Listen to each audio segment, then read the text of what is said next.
प्रिय छात्रों, आप सभी का हार्दिक स्वागत है। इस भाग में हम सामान्य हिंदी के अर्धवार्षिक, प्री बोर्ड और बोर्ड परीक्षा के पाठ्यक्रम की चर्चा करेंगे, जिसे यूपी बोर्ड ने अपनी आधिकारिक वेबसाइट upmsp.edu.in पर मासिक विभाजन के अंतर्गत अपलोड कर दिया है। उसी को सारांश रूप में लेकर हम यहाँ आए हैं। पाठ्यक्रम एक बार जरूर पूरी तरह से देखकर जान लें कि आपको क्या और कितना पढ़ना है। इससे आपको कार्य योजना बनाने में सहूलियत होगी और आप अच्छे अंक प्राप्त कर सकेंगे। आप जानते हैं कि हिंदी का एक ही प्रश्न पत्र होता है जो 100 अंकों का होता है और ये 2 खंडों में बटा होगा, क और ख में। क में भी 50 अंक के प्रश्न आएंगे और दूसरे खंड ख में भी 50 अंक के प्रश्न आएंगे। ये प्रश्न बहुविकल्पी तथा वर्णनात्मक दोनों प्रकार के होंगे। क में आपको क्या पढ़ना है, कौन से पाठ पढ़ने हैं, क्या प्रश्न पूछे जाएंगे, इसकी चर्चा। तो पहला जो आपका प्रश्न है वो हिंदी गद्य साहित्य के इतिहास से संबंधित है। इसके अंतर्गत कुल 5 बहुविकल्पीय प्रश्न आएंगे, जिनमें 4-4 विकल्प होंगे। सही विकल्प को चुनकर आपको अपनी उत्तर पुस्तिका में लिखना होगा। प्रत्येक के लिए 1 अंक निर्धारित है। इस तरह से 5 अंक का ये प्रश्न होगा। इसके अंतर्गत आप पढ़ेंगे क्या? तो आपको 2 काल पढ़ने हैं। 2 आप कक्षा 11 में पढ़ाए हैं, भारतेंदु और द्विवेदी युग। यहाँ पढ़ेंगे शुक्ल युग और शुक्लोत्तर युग। इसके अलावा हिंदी गद्य साहित्य का उद्भव एवं विकास, हिंदी गद्य की विधाएं जैसे निबंध, उपन्यास, कहानी, आलोचना इत्यादि। यानी शुक्ल युग और शुक्लोत्तर युग से संबंधित निबंध, उपन्यास, कहानी, आलोचना इत्यादि आपको पढ़नी है। या निबंध, उपन्यास, कहानी, आलोचना कहाँ से शुरू हुई, क्या विशेषताएं, ये सब आपको देखना है और हिंदी गद्य का उद्भव और विकास देखना है। दूसरा प्रश्न हिंदी काव्य साहित्य का इतिहास है। इसके अंतर्गत भी 5 बहुविकल्पीय प्रश्न पूछे जाएंगे। प्रत्येक 1 अंक का होगा। 5 अंक इसके लिए भी निर्धारित हैं। चारों विकल्पों में से सही विकल्प चुनकर आपको अपनी उत्तर पुस्तिका में लिखना होगा। इसके अंतर्गत केवल 1 काल आपको पढ़ना है, आधुनिक काल। काव्य में आदिकाल, भक्तिकाल और रीतकाल, ये तीनों कक्षा 11 के पाठ्यक्रम में हैं। 12 में केवल आधुनिक काल पढ़ना है और आधुनिक काल का उप विभाजन जैसे भारतेंदु युग, द्विवेदी युग, छायावाद, प्रगतिवाद, नई कविता इत्यादि। यानी आधुनिक काल के अंतर्गत जितने विभाजन हैं उन सभी को पढ़ना है। और उन विभाजनों में जैसे भारतेंदु युग हो गया तो इसके प्रमुख कवि, उनकी रचनाएं या इस काल की विशेषताएं। इसी तरह से छायावाद की, प्रगतिवाद की, प्रयोगवाद की, नई कविता की क्या विशेषताएं हैं, कौन से प्रमुख कवि हैं, उनकी क्या रचनाएं हैं, इन्हीं पर आधारित ये 5 बहुविकल्पीय प्रश्न पूछे जाएंगे। तीसरा जो प्रश्न आपका है वो गद्यांश पर आधारित है। प्रश्न पत्र में 2 गद्यांश दिए जाएंगे जो 2 अलग अलग पाठों के होंगे। उनके नीचे 5 लघुत्तरीय प्रश्न पूछा जाएगा। प्रत्येक 2 अंक का होगा। इस तरह से 10 अंक का एक प्रश्न होगा। आपको किसी एक गद्यांश को चुनना होगा और उसके नीचे दिए गए 5 प्रश्नों का उत्तर देना होगा। ये 5 प्रश्न कैसे होंगे? तो इनमें से एक प्रश्न संदर्भ लिखने के लिए या संबंधित पाठ का नाम और लेखक का नाम लिखने के लिए आएगा। एक प्रश्न रेखांकित अंश की व्याख्या के लिए होगा, जिनमें 2-3 पंक्तियां रेखांकित होंगी और उतने की ही आपको व्याख्या करनी होगी। शेष जो 3 प्रश्न हैं उसी गद्यांश से संबंधित तथ्य परक होंगे, अर्थात इनके उत्तर 2-2, 3-3 पंक्तियों में आपको लिखने होंगे और उसी गद्यांश में छिपे होंगे, वहीं से ढूंढकर आपको लिखना है। कभी कभी इनमें से एक प्रश्न व्याकरण पर आधारित भी पूछा जाता है। कौन से पाठ आपको पढ़ने हैं? तो गद्य के अंतर्गत आपको कुल 6 पाठ पढ़ने हैं। राष्ट्र का स्वरूप, जिसके लेखक हैं वासुदेव शरण अग्रवाल। रॉबर्ट नर्सिंग होम में कन्हैयालाल मिश्र प्रभाकर। अशोक के फूल, डॉक्टर हजारी प्रसाद द्विवेदी। भाषा और आधुनिकता, प्रोफेसर जी सुंदर रेड्डी। निंदारस, हरिशंकर परसाई। और हम और हमारा आदर्श, इसके लेखक हैं डॉक्टर APJ अब्दुल कलाम। ये 6 पाठ आपको पढ़ने हैं और इन्हीं पर आधारित प्रश्नोत्तर का आपको उत्तर देना होगा, जिसके लिए कुल 10 अंक निर्धारित हैं। प्रश्न संख्या 4 की बात करें तो प्रश्न संख्या 4 पद्यांश पर आधारित है। यानी जो आप काव्य खंड में कविता पढ़ेंगे तो किन्हीं 2 अलग अलग शीर्षक की कविताओं के कुछ कुछ पंक्तियां दी जाएंगी, किसी एक को चुनना होगा। उसके नीचे दिए गए 5 लघु उत्तरीय प्रश्नों का आपको उत्तर देना होगा। प्रत्येक के लिए 2 अंक निर्धारित हैं। इस तरह से यह प्रश्न भी 10 अंक का होगा। इसके अंतर्गत क्या पूछा जाएगा, तो जो भी आप पद्यांश चुनेंगे उसके नीचे एक प्रश्न संदर्भ का या कविता का नाम और कवि का नाम पूछने के लिए दिया जाएगा। एक प्रश्न में रेखांकित अंश की व्याख्या पूछी जाएगी, 2 या 3 काव्य पंक्तियां रेखांकित होंगी, उसकी व्याख्या करने के लिए कहा जाएगा। शेष जो 3 प्रश्न होंगे उसी पद्यांश से संबंधित तथ्य परक होंगे, अर्थात उन प्रश्नों का उत्तर उसी पद्यांश में छिपा होगा जिन्हें ढूंढकर आपको लिखना है। कभी कभी इनमें से एक प्रश्न काव्य सौंदर्य के तत्वों पर आधारित भी पूछा जाता है। काव्य सौंदर्य के तत्व जैसे रस, छंद, अलंकार। कौन से पाठ आपको पढ़ने हैं, तो काव्य के अंतर्गत आपको कुल 7 पाठ पढ़ने हैं। अयोध्या सिंह उपाध्याय हरिऔध, पवन दूत का शीर्षक कविता का आपको अध्ययन करना है, पहला आपका पाठ है काव्य में। मैथिलीशरण गुप्त, कैकेयी का अनुताप और गीत, 2 शीर्षक की कविताएं पढ़नी है। जयशंकर प्रसाद, गीत और श्रद्धा मनु, ये 2 शीर्षक की इनकी भी कविताएं आपके पाठ्यक्रम में हैं। सुमित्रानंदन पंत, नौका विहार, परिवर्तन और बापू के प्रति, ये 3 शीर्षक की कविताएं आप पढ़ेंगे। महादेवी वर्मा के 3 गीत पाठ्यक्रम में हैं। रामधारी सिंह दिनकर का पुरुरुआ, उर्वशी और अभिनव मनुष्य, ये 3 शीर्षक की कविताएं आप पढ़ेंगे। जबकि सच्चिदानंद हीरानंद वात्स्यायन अज्ञेय की 2 शीर्षक की कविताएं पढ़ना है, हिरोशिमा और मैंने आहूत बनकर देखा। यानी इन 7 पाठों का आपको अध्ययन करना है।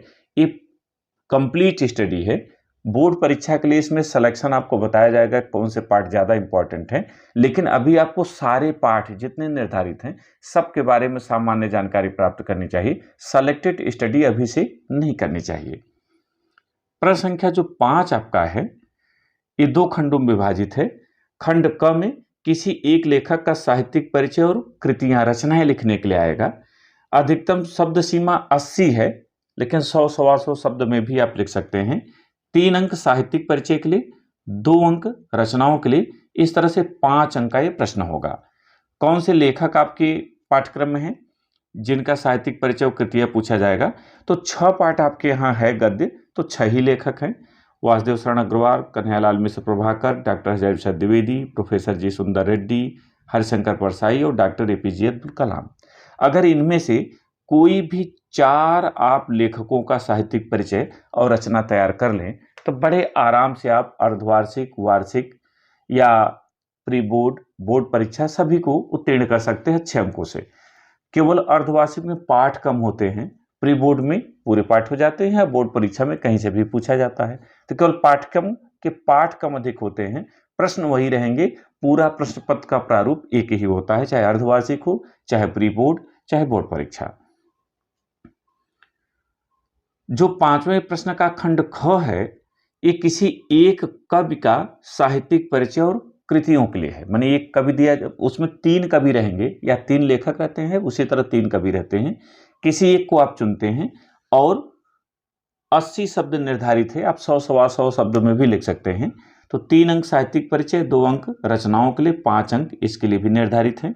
कौन से कवि आपको पढ़ने हैं, तो कुल 7 पाठ हैं काव्य में, तो 7 कवि पाठ्यक्रम में हैं।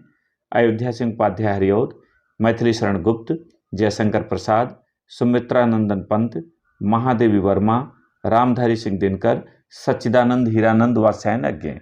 यहाँ भी अगर आप 4 कवियों का साहित्यिक परिचय और रचना तैयार कर लें तो बोर्ड परीक्षा में आपको किसी भी तरह की कुछ सोचने की जरूरत नहीं पड़ेगी। तो छमाही में तो 2 या 3 पढ़ लें बहुत है, प्री बोर्ड में 4 करिए, बोर्ड परीक्षा में भी 4 करिए, और इनका साहित्यिक परिचय और रचना 1 बार 2 बार अगर आप अभ्यास कर लें तो बहुत आसानी से लिख सकते हैं, ये कठिन नहीं है। जो 6ठा प्रश्न है वो कहानी लेखन से संबंधित है, और किसी भी कहानी पर 2 ही प्रश्न सामान्य हिंदी में बनते हैं, या तो सारांश पूछा जाएगा या उद्देश्य। इसके लिए भी 80 शब्द है, तो 100 सवा 100 शब्दों में आपको लिखना है। एक ही प्रश्न का उत्तर देना है, 5 अंक का है। अब कौन सी कहानी आपको पढ़नी है, तो कुल 4 कहानियां सामान्य हिंदी में हैं। पंचलाइट, इसके लेखक फणीश्वरनाथ रेणु जी हैं। लाठी, शिवानी, बहादुर, अमरकांत, ध्रुव यात्रा, जैनेन्द्र कुमार। ध्यान दीजिएगा कि पहले दो दो कहानियों का क्रम आता था, लेकिन इस साल से ऐसा नहीं है। एक कहानी का सारांश और उसके अथवा में दूसरी कहानी का उद्देश्य पूछा जाता है। इसलिए कम से कम 3 कहानियां आप जरूर पढ़ें। अगर 2 कहानियां पढ़ते हैं और पता चला कि उन दोनों से पढ़ी हुई चीज नहीं है तो दिक्कत हो सकती है। इसलिए 3 कहानियां आप जरूर तैयार करें ताकि कहीं से भी पूछा जाए आपको कोई दिक्कत ना हो। और 2-2 प्रश्न पढ़ना है आपको, सारांश और उद्देश्य। 7वां प्रश्न खंड काव्य पर आधारित है। किसी एक खंड काव्य का जो आपके यहां चलता है, सारांश या प्रमुख पात्र का चरित्र चित्रण आपसे पूछा जाता है। दोनों में से कोई एक प्रश्न आप करते हैं, 5 अंक का होता है। अलग अलग जिलों में अलग अलग खंड काव्य चलते हैं। आइए इसकी चर्चा कर लें। मुक्त यज्ञ खंड काव्य के रचयिता हैं स्मृतानंद पंत जी, और एक कानपुर, जौनपुर, मुरादाबाद, एटा और ललितपुर में चलता है। सत्य की जीत के रचयिता हैं द्वारिका प्रसाद माहेश्वरी जी, और ये लखनऊ, इटावा, बलिया, बिजनौर, झांसी, बदायूं, प्रतापगढ़, रामपुर और पीलीभीत में चलता है। रश्मिरथी के रचयिता हैं रामधारी सिंह दिनकर जी, वाराणसी, बुलंदशहर, मथुरा, मुजफ्फरनगर, फतेहपुर, उन्नाव और देवरिया में चलता है। आलोक वृत्त खंड काव्य के लेखक हैं गुलाब खंडेलवाल जी, और ये प्रयागराज, अलीगढ़, सहारनपुर, फर्रुखाबाद, मैनपुरी, मिर्जापुर और सीतापुर में पढ़ाया जाता है। त्यागपथी के रचयिता हैं रामेश्वर शुक्ल अंचल जी, और ये आगरा, गोरखपुर, गाजीपुर, बरेली, सुल्तानपुर, जालौन, लखीमपुर खीरी, गोंडा, शाहजहांपुर और बाराबंकी में चलता है। श्रवण कुमार के रचयिता हैं शिव बालक शुक्ल, और ये मेरठ, आजमगढ़, बस्ती, रायबरेली, हरदोई, बांदा, बहराइच और हमीरपुर में पढ़ाया जाता है। अन्य जिलों में या जब कोई नवसृजित जिला होता है तो उनमें पूर्व की भात खंड का पढ़ाए जाएंगे, यानी जो पहले चलते रहे हैं वही चलेंगे, कोई परिवर्तन उनमें नहीं होता है। 13 खंड क। अब खंड ख पर आइए। खंड ख में भी 50 अंक के प्रश्न हैं। तो पूरे प्रश्न पत्र का 8वां और खंड ख का पहला प्रश्न संस्कृत के गद्यांश या पद्य या पद्यांश से संबंधित है। तो 8वां प्रश्न 2 खंडों में बटा है। खंड क, संस्कृत गद्यांश का संदर्भ सहित हिंदी में अनुवाद लिखिए। यानी 2 गद्यांश दिए जाएंगे, किसी एक को चुनना होगा और उसका संदर्भ लिखना होगा जिसके लिए 2 अंक, और हिंदी अनुवाद लिखना होगा जिसके लिए 5 अंक। इस तरह से इस प्रश्न के लिए कुल 7 अंक निर्धारित हैं। इसका जो खंड ख है, इसमें संस्कृत पद्य या संस्कृत श्लोक, संस्कृत पद्यांश आप कुछ भी कहें, का संदर्भ सहित हिंदी में अनुवाद पूछा जाएगा। यहां भी 2 अंक संदर्भ के लिए, 5 अंक अनुवाद के लिए, और कुल 7 अंक इसके लिए भी निर्धारित हैं। निर्धारित पाठ, कौन से पाठ आपको पढ़ने हैं? तो सामान्य हिंदी में कुल 7 पाठ है। भोजस औदार्यम, संस्कृत भाषा या महत्वम, आत्मज्ञ एवं सर्वज्ञम, जातक कथा, सुभाषित रत्नानि, महामना मालवीय और पंचशील सिद्धांता, ये 7 पाठ हैं। ध्यान रखिएगा, ये जो सुभाषित रत्नानि है, इससे एक श्लोक हर साल आता ही आता है, इसलिए इस पाठ को जरूर तैयार करें। भोजस औदार्यम और सुभाषित रत्नानि, इनमें से आपको कोई न कोई एक श्लोक मिल जाता है, शेष में से आपको गद्यांश मिल जाते हैं। तो आपको इन्हीं पाठों को पढ़ना है। जो 9वां प्रश्न है, इनमें लोकोक्तियों मुहावरों के अर्थ में वाक्य प्रयोग बने। 9वें प्रश्न में लोकोक्ति 2 और 2 मुहावरे 4 दिए जाते हैं। किसी एक को चुनना होता है, उसका अपने शब्दों में अर्थ लिख करके वाक्य प्रयोग करना होता है। अर्थ के लिए 1 अंक, वाक्य प्रयोग के लिए 1 अंक, इस तरह से 2 अंक इसके लिए निर्धारित हैं। केवल अर्थ लिखेंगे तो 1 अंक मिलेगा, वाक्य प्रयोग भी करेंगे तो 2 अंक मिलेगा। 10वां प्रश्न अपठित गद्यांश या पद्यांश का है।